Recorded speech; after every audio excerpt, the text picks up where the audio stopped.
Hi, everybody. I'm Bill Sanders, and this is Watch Art Sci, the art and science of watch collection. What I'd like to talk about today is started as one thing and went to something else. There's an American watchmaker named J.N. Shapiro, and he has a series called the Infinity Series. And I was asked, I said, this guy's really good. You ought to take a look at his watches. And so I did. And this was the first one I looked at was this Infinity series.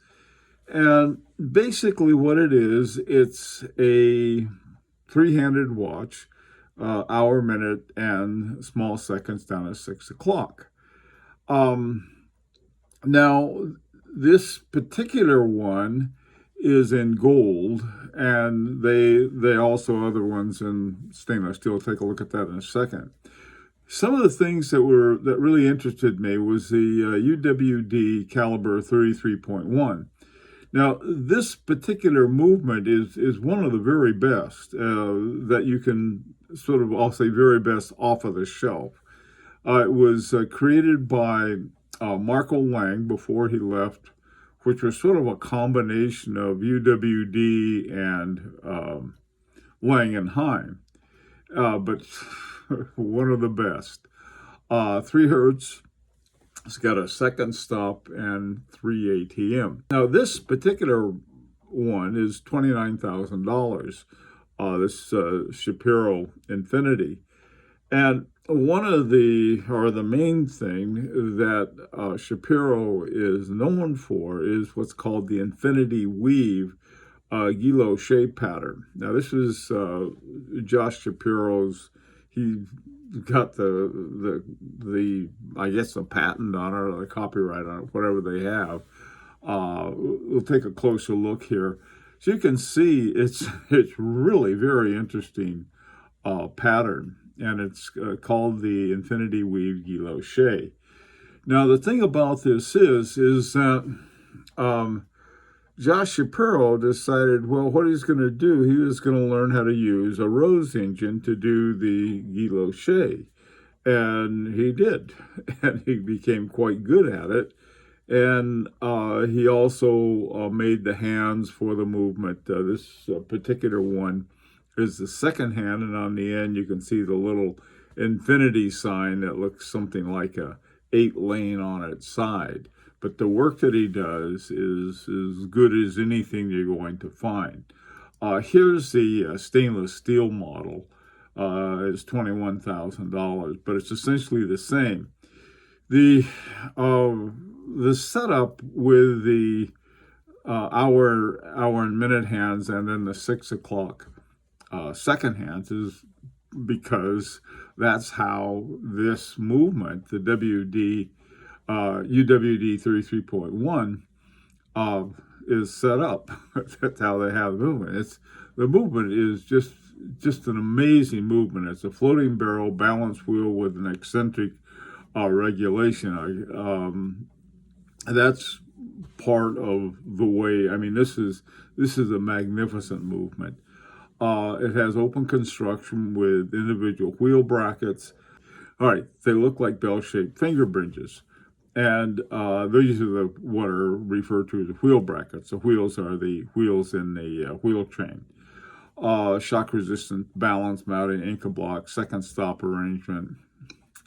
We won't discuss it. So this is the movement itself is incredible. Now, okay, here I suppose is what the issue is as far as I'm concerned. There's no doubt about it that Shapiro's work with the dial is first class, first rate. I don't think you get much better than that. Same thing with the hand, beautiful hands and so forth.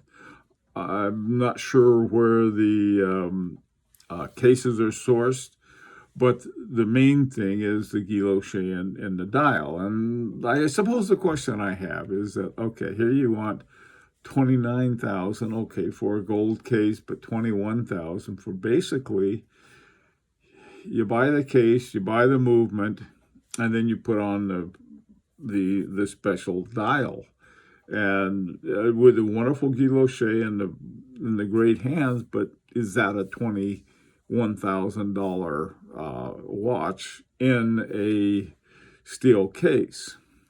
That's your decision. You're not getting a bad movement. That's for sure. And looking at the watch, you get really wonderful looking watches. And again, what the question I'm asking is that what is a watchmaker? But this, to me, it's somebody who makes a movement and then puts the rest of it together. But the movement to me is the major part.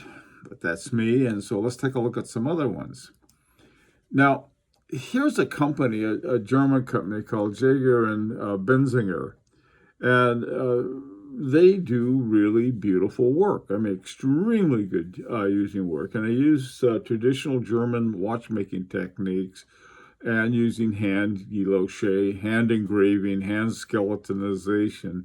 And each watch is unique because everything is hand done, and so you're going to have a little difference on just about everything. No two are going to be the same. Now, the movement that they use is an ETA Unitas 6498-2, which is the 3 hertz model of the 6498. Hand wound. It's good size. It was a pocket watch movement. Great movement. I love them. Wind it up and wear it forever. Now, so again, but this is $4,300. And so the question is that, you still got the same thing. You don't have a UWD 33.1 movement, but, it's the watchmaker of that watch didn't make that movement either, any more than Jaeger and Benzinger made the Unitas 6498-2. Now, I'm not saying that's a bad thing. I'm simply saying that's what it is. And so if we're asking that, well, this person is a great watchmaker, how can they be a great watchmaker unless they make the movement? They can be a great watch assembler, or like me, a pretentious watchmaker. Okay, now here's another one. This is by Bluffton Son. And this particular one is called the Quintus Classic. This is one of the more expensive ones that they make. Now, in this particular watch, they do a lot of work on it. On the movement, on the engraving on the movement. The dial is relatively plain.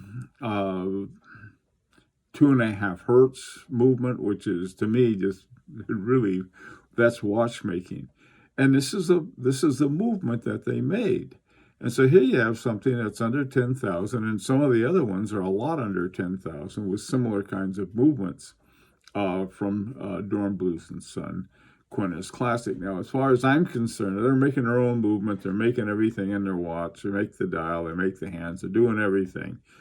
Yeah, these guys are watchmakers.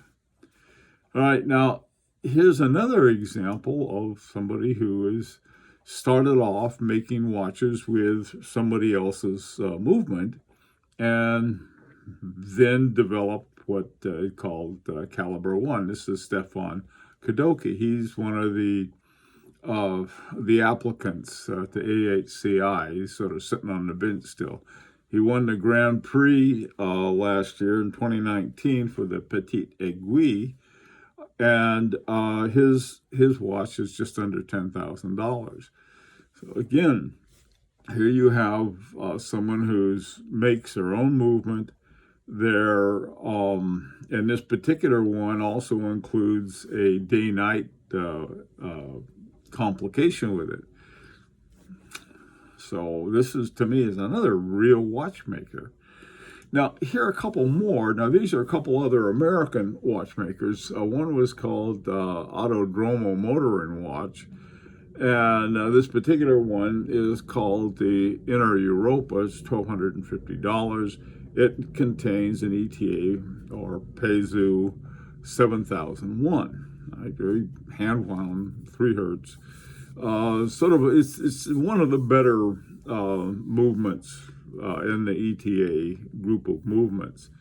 Now here's another one called Monero Bayshore. This is $395. It's got a Seiko NH35 automatic 3 hertz also.